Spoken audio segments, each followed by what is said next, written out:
میں امجد اللہ خان صاحب کو مبارکباد پیش کرتا ہوں کہ انہوں نے جس انداز میں مقابلہ کیا، اور ساتھ ساتھ آپ تمام لوگوں کا جنہوں نے ایسا ماحول بنایا کہ سامنے والوں کے اوسان قطع ہو گئے، اور اس کا نتیجہ یہ نکلا جیسے ہی انتخابات ہو گئے، رزلٹ آ گیا۔ 70 سال کی تاریخ میں پہلی مرتبہ ہم نے یہ دیکھا کہ ایم ایل اے 6 دسمبر کے دن پورے ڈبل پورے کے اندر پھر رہا، پورے شہر میں پھر رہا، موریاں صاف کرا رہا، جب کا جب مٹی اٹھا رہا ڈرینیج کی۔ 4 مہینے سے قبرستان کے پاس ڈرینیج کے پائپ لائن پڑے ہوئے تھے، کام نہیں ہو رہا تھا، آج ہوتا کل ہوتا۔ 14 گھنٹے کے اندر جو JCB لگا کے ڈرینیج کی لائن لگا دی گئی۔ یہ آپ لوگوں کی دور اندیش سیاست،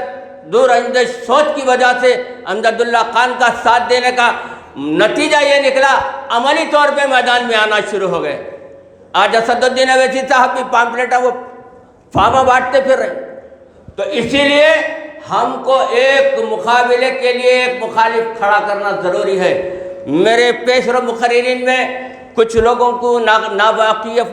ناواقفیت کی وجہ سے یا کچھ نہیں معلوم اس وجہ سے کہہ دیے، ہم سیاسی میدان میں ان کی نااہلی کی وجہ سے نہیں اترے، بلکہ اللہ کے گھر کے معاملے میں جس وقت مصالحت ہوئی اور اس کے ساتھ غداری ہوئی تو قوم کے اس جیالے میرے قائد غازی ملت الحاج محمد امان اللہ خان صاحب جو سیاسی میدان میں عملی طور پہ تھے اور MLA تھے، جب صدر نے کہا کہ میں نے نرسمہا راؤ سے بات کر لیا ہوں، تو میرے مرحوم قائد نے کہا کیا بات ہوئی، ہم کو بتلانا پڑے گا۔ اس کے بعد میں یہ بات متنازع ہو گئی تو میرے مرحوم قائد کو معزول کرنے کا اعلان کیا گیا، تو عوام کی درمیان میں، عوام کی عدالت میں اپنا مقدمہ رکھا، تو قوم نے کہا غازی ملت اب آگے بڑھو، ہم آپ کے ساتھ ہیں۔ تو اس کے بعد مجلس بچاؤ تحریک کی بنیاد ڈالی گئی۔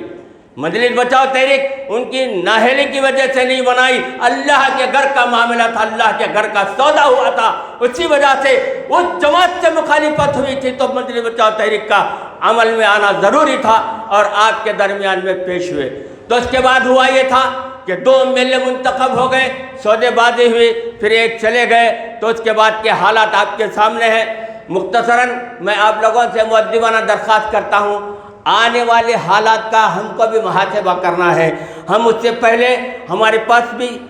تنظیمی جماعت ہے، یہ مجلس اتحاد المسلمین نہیں ہے، یہ مجلس بچاؤ تحریک کا دفتر ہے۔ یہاں پہ ایک معمولی سا شخص بھی اپنا آواز اٹھا کر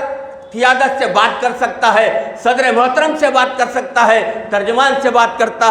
سکتا ہے۔ تو ہم مشاورت کے بعد میں آنے والے پارلیمنٹ کے انتخابات کے تعلق سے مشاورت کے بعد فیصلہ کیا جائے گا، اور پھر اس کے بعد میں کارپوریٹر کا الیکشن ہے، اس کے اندر بھی آپ لوگوں سے ہماری درخواست ہے،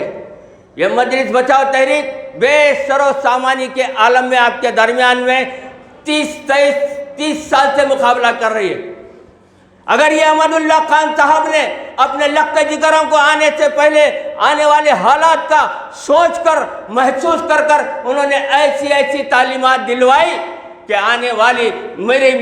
دنیا سے گزرنے کے بعد بھی میری قوم کا یہ بچے سہارا بنے، کیسے آپ کو بتلاتا ہوں۔ امان اللہ خان صاحب جب مجلس بچاؤ تھے، مجلس اتحاد المسلمین سے وابستہ ہوئے، تو یہ فرت اللہ خان، ڈاکٹر قائم خان، یہ سب چھوٹے تھے۔ ان کو تعلیم دینا شروع کیا، جب سیاسی میدان میں گئے تو محسوس کیا کہ آنے والے حالات میں مسلمانوں کو قانونی سپورٹ کی ضرورت پڑے گی، قانونی مسائل آئیں گے، تو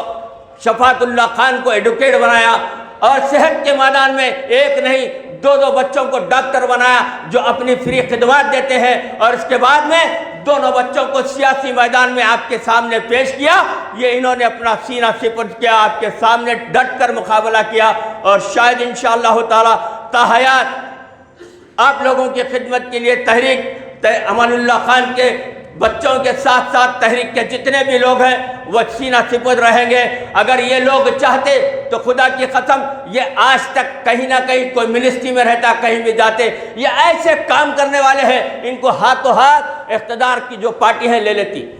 ایسے لوگوں کی ضرورت ہے۔ اب جیسے کہ میرے پیشرو مقرروں نے کہا، آج